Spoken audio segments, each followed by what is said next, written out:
Welcome to the Sky Therapeutics podcast. I'm your host, Tara Torres, a clinical nutritionist, researcher, educator, and consultant specializing in areas of weight loss, autoimmune disease, gastrointestinal disorders, metabolic syndrome, and other obesity-related conditions. I help clients improve their health through proper functional nutrition, professional-grade supplement protocols, exercise recommendations, education, and support using a personalized, evidence-based approach. At Sky Therapeutics, we offer functional nutrition solutions for chronic disease and help our clients develop sustainable lifestyle habits that will last a lifetime. As a friendly reminder, the information and opinions provided here today is to be taken as general information only, and you should always contact your personal physician or other qualified healthcare professional if you have any questions about your personal health and wellness. Hi, so this week we're going to be discussing weight loss variables in our podcast today. It's just going to be me. And I wanted to discuss some of the fundamentals of weight loss, centered around calorie deficits, calorie tracking. So this means, how do we appropriately calculate the different equations that we need to know about somebody, including RMR or resting metabolic rate, TDEE, total daily energy expenditure, what does that comprise of as far as thermic effect of food, non-exercise activity, thermogenesis, exercise activity, what influences RMR. I dive in a little bit into the equations, and then we talk about the different calorie tracking apps and wearable devices for tracking not just what you're eating, but also your energy expenditure. And then I talk about like the different variables to be aware of when using these things. And then I also end the podcast discussing just different things that maybe we don't look at with these devices, including gut health, hormone imbalances, stress, sleep, those types of things. So if you or somebody you know has been struggling with weight loss or weight management, I would encourage you to listen. And a little bit about me, for those of you that don't know, my name is Tara Torres. And I am a clinical nutritionist and the owner of Sky Therapeutics. I have a bachelor's of science in nutrition science, and then I have a master's of science in human nutrition and functional medicine. And I am currently, as of the date of this podcast, halfway through my doctorate in clinical nutrition. I started down this path in nutrition because I was diagnosed with celiac disease and Hashimoto's thyroiditis many years ago. And when I was told that I had these diagnoses, there wasn't a lot of information given or even to be told back then about celiac disease other than just go gluten-free. Well, I did that, and I struggled for so long to manage my health and to just feel better. And, I've had many years to dive into this, and in those many years, my life has evolved. I've become a mom of 2 kids who are now 6 and 8. I have had numerous jobs. I've experienced stress. And so now there's the component of like hormones and aging, motherhood, running a business, adrenal health, and all of those different things. I've had my ups and downs with weight. So I've just learned a lot through personal experience and through formal education and various certifications. So I'm happy to dive into some of that knowledge and share that with you. And that's the whole point of doing this podcast. So I hope you enjoy. Stay tuned.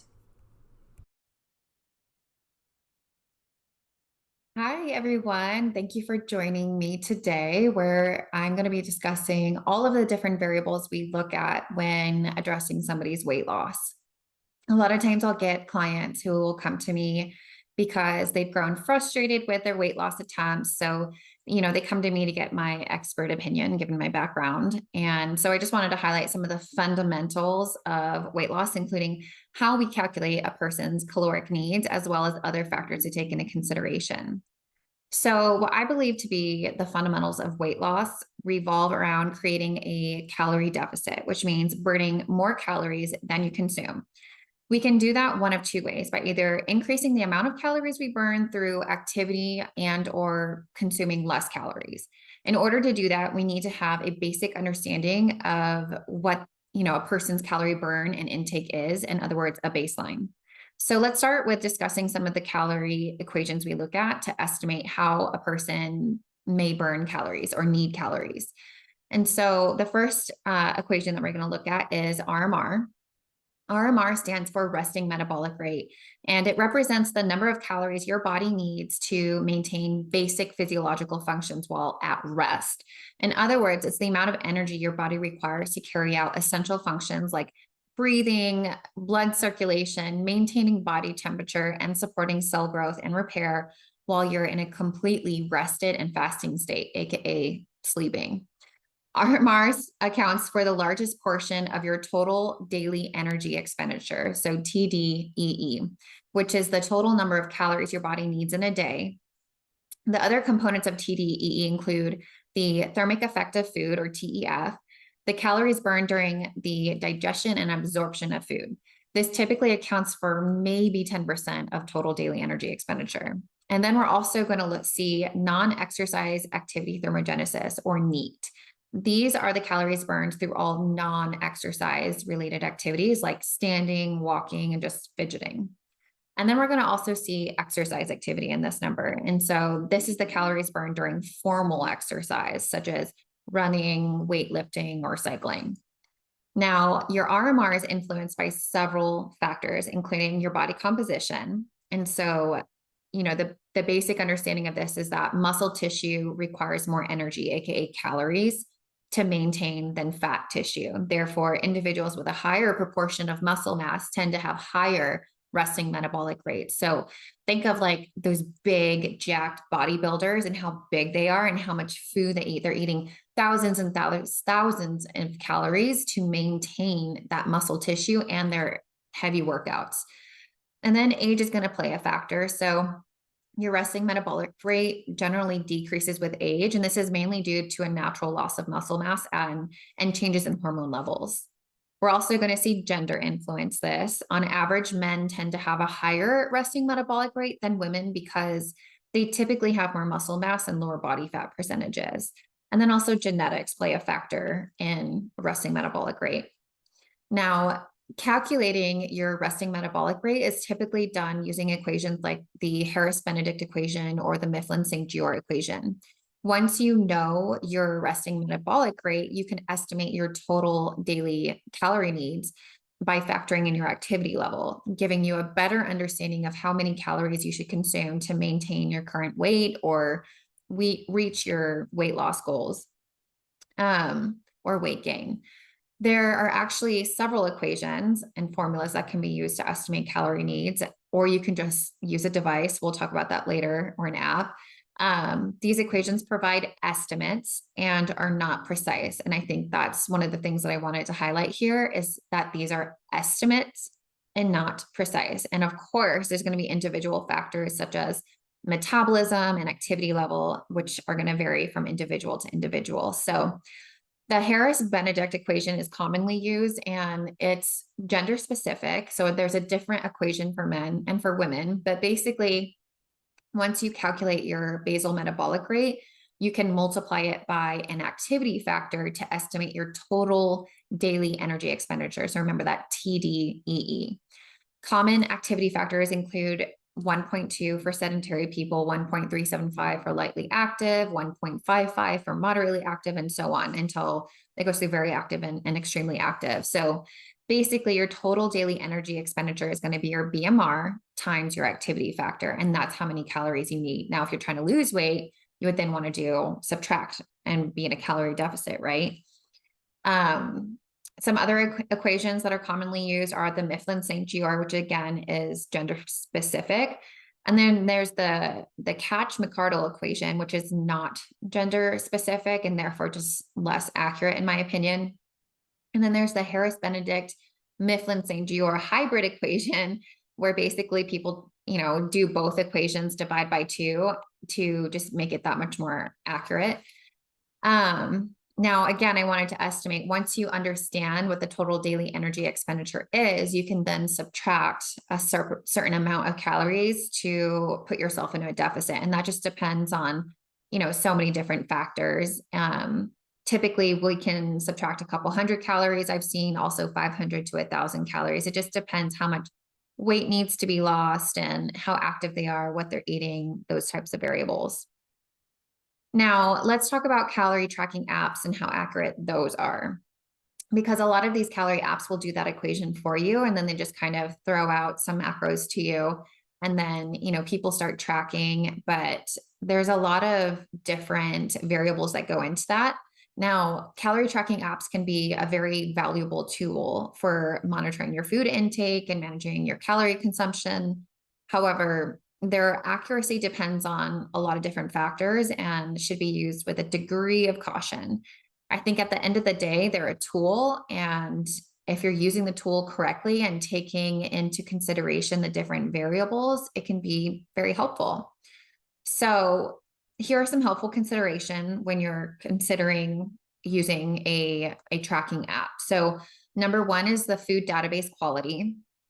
The accuracy of these apps depends on the quality and the comprehensiveness of their food databases. Some apps have a very extensive database with accurate nutritional information, while others may have incomplete or less reliable data.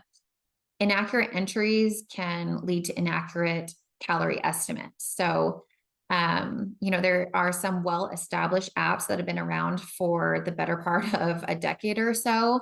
I'm not going to say any names, but they definitely going to have more of an accurate database and more extensive database, I should say, than others. You also want to look at like the country of origin. I've seen some apps that are like Canadian based and may not have as diverse of a database for like American food. So just keep that in mind.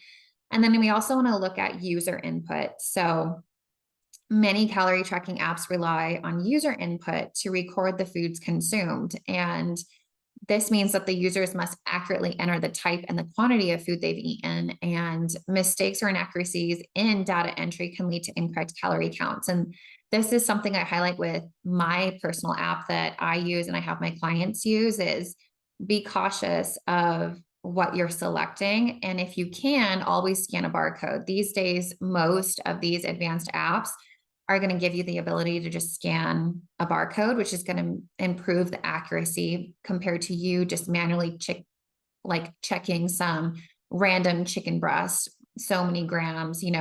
If you have something that has like the brand, it's going to be a lot more accurate because it will be able to pull that information. And then we want to look at nutritional variability. So the nutrition content of food can vary based on factors like cooking methods, food sources, and brands again. And calorie tracking apps often provide average values, which may not reflect the exact nutrient content of the specific food you consume. So again, where you can, try to add in the brand so it can pull that information a little more accurately. And then we also see custom recipes being used, which personally I love for the convenience.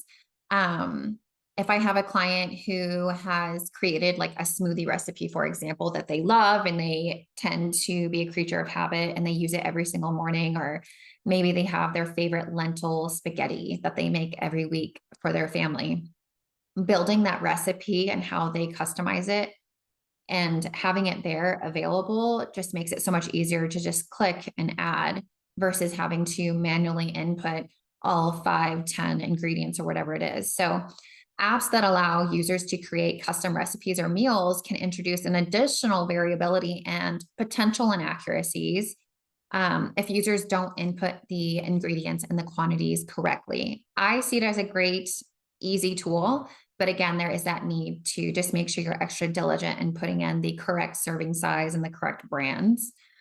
And then there's user specific factors. So calorie needs can vary widely from person to person due to factors such as metabolism, activity level, and even age. And apps may provide general guidelines and not take this into consideration when they're giving caloric estimates. We also want to make sure that these apps are undergoing routine maintenance and being updated and improved. So it's very important that they stay up to date and that the client or the user stays up to date with different updates to ensure just better accuracy. So despite these potential limitations, calorie tracking apps can still be a useful tool for increasing awareness of your food choices and helping you make more informed decisions about your diet.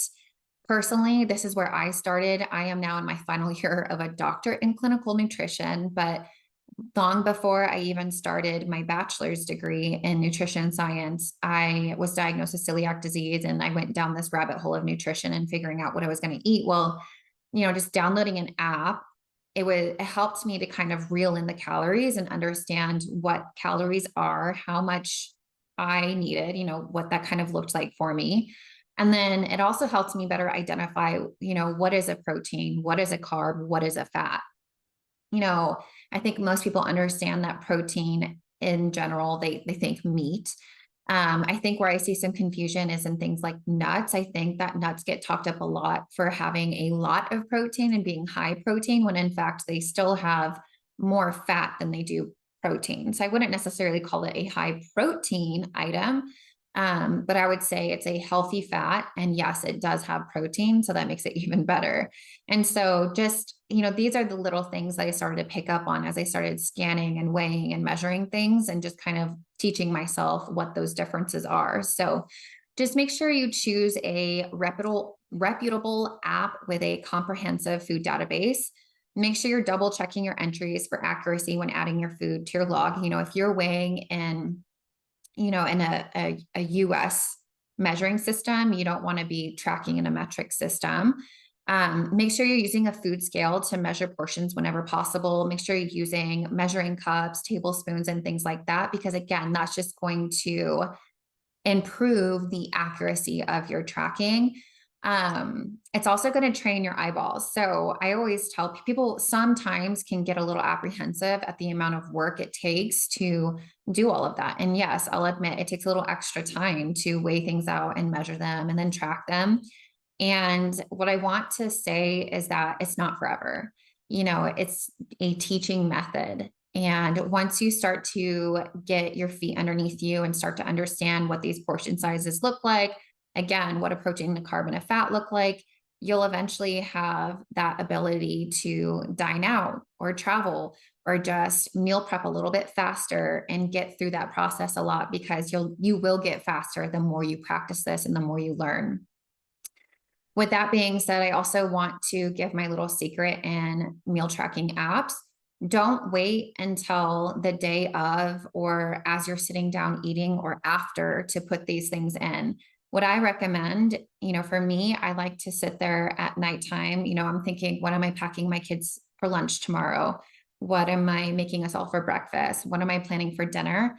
And I will put my items into my app the night before so that I can catch things before they happen. So if I plug in breakfast, lunch, and dinner and my mid-afternoon snack, and I see I didn't hit my protein requirements, or maybe I went over my fat or my carbs, I can make those adjustments before they happen, which just makes me that much more successful. And then finally, just consider working with a nutrition professional who can just further personalize this for you more so than an app can. And remember that calorie tracking is just one aspect of a healthy diet. It's essential to prioritize overall nutrition, including the quality of the foods you eat, rather solely focusing on just calorie counts. But we'll dive into that more later. Another topic I'd like to highlight is the use of smartwatches to calculate calories burned. Smartwatches and just fitness trackers in general can provide, again, estimates of calories burned throughout the day, and including during exercise and daily activities. And while they're a great tool, their accuracy has been long questioned. And I want to go over some of the factors that we need to look at. So, number one, we want to look at device quality. The accuracy of calorie estimates depends on the quality and the sophistication of the sensors and the algorithms used in the smartwatch or the fitness tracker. High quality devices with advanced sensors may provide more accurate readings. And so this is where I generally will look at like the person's activity type. Somebody who is a triathlete or, any sort of athlete who's really relying on that type of information, I would probably recommend a Garmin over like an Apple Watch or something like that, just because of the degree of accuracy and what they're designed for. I think Apple Watches and like the Fitbit are okay for like the general population, but if you're like truly an athlete who it's going to need a higher degree of accuracy. I would definitely recommend some brands over others. And then there's activity types. So again, smartwatches tend to be more accurate for activities like walking, running and cycling, where like the motion and the heart rate data can be easily tracked, but they're going to be less accurate for activities with less predictable movements like strength training or yoga. And then we also want to look at their heart rate monitoring. A lot of smartwatches use heart rate data to improve calorie estimates. So if the heart rate sensor is accurate and properly calibrated, it can enhance the device's ability to estimate calories burned during exercise. We also want to see if we're using a device or an app that's going to take into account a user profile. So accurate calorie estimates often require accurate user information such as age, height, weight, and gender. As we discussed with my equations earlier, it's very gender specific, and we need to take all of those things into consideration. We also want to look at calibration. So some devices allow you to calibrate them for more accurate results, and this might involve, performing a specific activity with like known expenditure, or comparing the device's estimates to the actual energy expenditure. And then we also need to recognize that environmental factors are going to play a role in this. So conditions like temperature and altitude are also going to affect your calorie expenditure. And some devices and others not so much. We'll take this into consideration. And then wrist placement matters. If you have tattoos under the sensor, that can matter, but proper placement of the smartwatch on your wrist is essential. Wearing it too loosely or too tightly is definitely going to affect its ability to measure heart rate accurately and project those calorie estimates. And then there's user variability. So people can vary in how efficiently they burn calories during exercise and daily activities. And this can make it challenging for any device to provide precise estimates for anyone. So it's important to remember that calorie estimates, keyword estimate, from smartwatches and fitness trackers are just that. They're estimates. They can provide a general idea of your activity and calorie expenditure, but they're not infallible. For more accurate measurements, especially if you have specific fitness or weight management goals, consider working with a fitness or nutrition professional for more precise methods like indirect calorimetry, which measures your actual oxygen consumption and carbon dioxide production to calculate energy expenditure. So far, we've reviewed various ways to calculate calorie requirements, as well as numerous factors and limitations in tracking food and potential inaccuracies, user errors to be cautious of, and, just estimates provided by fitness trackers. And the key takeaway to remember is that all of these are estimates, but again, they can be a great tool in the right situation. And as long as you recognize that they are a tool, then that's great. So maybe you've done all of these equations and you know that you're in a caloric deficit, you know how many calories you need to be eating, you know how many you need to be burning, but you're still not losing weight. Now what? What do we need to look at? So let's discuss some of the physiological barriers not accounted for in these equations, apps, and wearable devices. And I'm talking about things like your gut health, your hormones, your sleep, your stress, etc. So we'll start with gut health. Poor gut health can potentially impact weight loss and overall health in several ways. The gut, which includes your stomach and your intestines, is home to trillions of microorganisms, including bacteria, fungi, and viruses that naturally live in there and are collectively known as your gut microbiota. Now, a balanced and diverse gut microbiota is essential for various functions, including digestion, metabolism, and even your immune system regulation. So how does gut health affect weight loss? Well, if you have digestive problems, or a disrupted gut microbiota, that can lead to digestive issues like bloating, gas, constipation, diarrhea. These are not normal things to live with, and these are often a sign that there is an imbalance. These problems can often make it uncomfortable to maintain a healthy diet and can potentially lead to overeating or poor food choices. We also see metabolic changes. So research suggests that the gut microbiota can influence metabolism and how the body processes and stores energy. And an imbalance in the gut microbiota, we call dysbiosis, may contribute to metabolic dysfunction and obesity. It also can lead to inflammation. So, an imbalance in the gut can trigger chronic low grade inflammation in the body. And there are a lot of different causes for that, but it can be associated with obesity and metabolic disorders. And it can interfere with insulin sensitivity, which is going to make it harder for the body to regulate their blood sugar levels and potentially lead to weight gain. It's also going to play a role in regulating your hormones. So, hormones related to appetite, such as ghrelin and leptin. An imbalance in these hormones can affect hunger and satiety signals, potentially leading to overeating.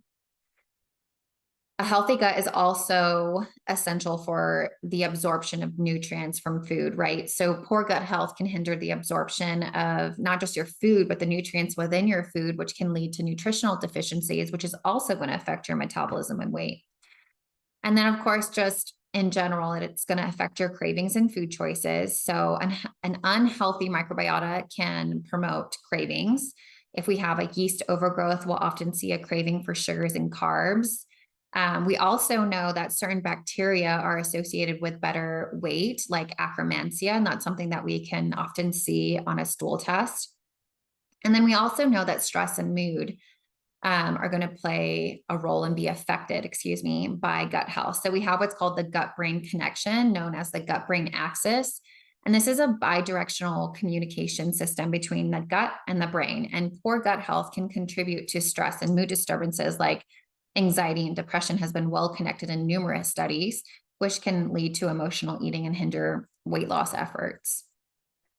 So, we talked about gut health, and I wanted to also touch on hormones, which we touched a little bit on, like leptin and ghrelin, but there are a lot of different hormones involved in weight loss.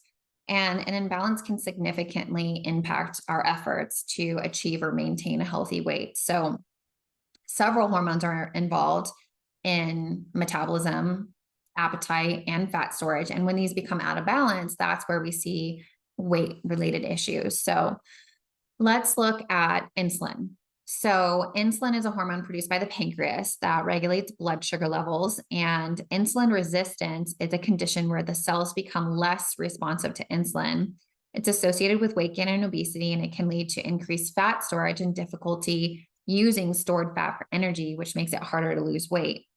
And then we have leptin and ghrelin. So leptin is the hormone produced by fat cells that helps regulate your appetite and energy balance. In people with leptin resistance, the body doesn't respond properly to these leptin signals, which can lead to increased hunger and decreased energy expenditure. And this can make it challenging to control food intake and weight loss. And then ghrelin is a hormone produced in the stomach and stimulates hunger. So imbalances in ghrelin levels can lead to increased appetite as well. And there's just a higher likelihood of overeating. Cortisol is one of my favorite hormones to address, and just kind of addressing the entire adrenal picture. Cortisol, often referred to as our stress hormone, plays a role in our body's, stress resilience. Chronic stress can lead to elevated cortisol levels, which can contribute to high glucose levels, weight gain, particularly around the abdominal area. And high cortisol levels can also lead to increased cravings for high calorie comfort foods. When you're stressed out, a lot of times you just want those more comforting foods. And then we have our thyroid hormones. So specifically, T4 and T3 are critical for metabolism. And hypothyroidism or an underactive thyroid can lead to a slower metabolism, which makes it difficult to burn calories and lose weight. And oppositely, there's hyperthyroidism or overactive thyroid, which can lead to increased metabolism and potentially weight loss, which can also be associated with other health issues. And then we also have our sex hormones. So your sex hormones are like your estrogens and testosterone, and they also can influence body composition. And when there's an imbalance like PCOS or menopause, that can affect weight distribution and your metabolism. And then finally, I wanted to touch on adiponectin and resistin. So these hormones are produced by fat cells and involved in regulating insulin sensitivity and inflammation. And when you have an imbalance in that, you're going to see insulin resistance, inflammatory conditions, weight gain. It's going to impact your overall metabolic health. So it's important to note that hormonal imbalances can be caused by various factors, including genetics, medical conditions, your lifestyle, right? Stress. And addressing hormone imbalances often involves a combination of, maybe a medical evaluation, but definitely diet and lifestyle, and sometimes even medication or hormone therapy. If you or someone you know is struggling with weight loss, weight management, gut health, or hormone imbalance, it's important to understand all of the different variables we look at when assessing someone's health, nutrition, and lifestyle. At Sky Therapeutics, not only do we look at conventional lab markers, but we're often looking outside of conventional medicine lab ranges because we're either trying to prevent disease or we're trying to optimize health. And so we look at these labs a little bit differently. We have the ability to order our own labs here. We also have the ability to take a deeper dive using functional stool tests. We do hormone tests, cortisol tests.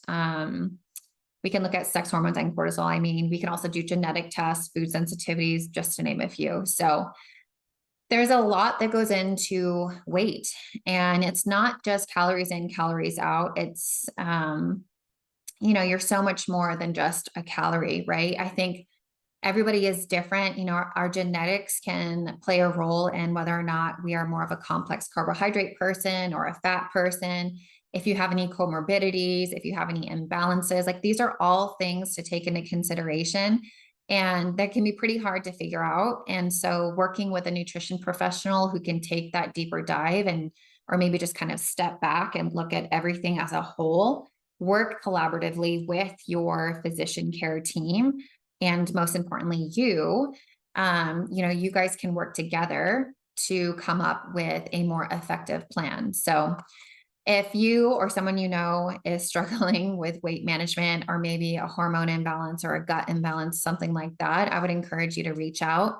We're happy to dive in, take a deeper look, and give you access to some of the tools that we have and help you achieve that weight and health goal that you're looking for. So thank you so much for listening. I appreciate every single one of you who take the time to listen to me ramble on and on about health and functional medicine.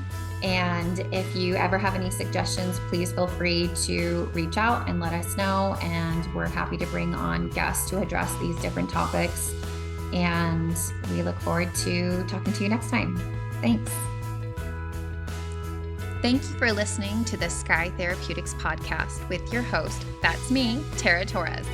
If you enjoyed today's podcast, be sure to check out any bonus info and links in the show notes. You can visit us at www.skytherapeutic.com or find us on social media because we love connecting with our audience. Until next time, be well.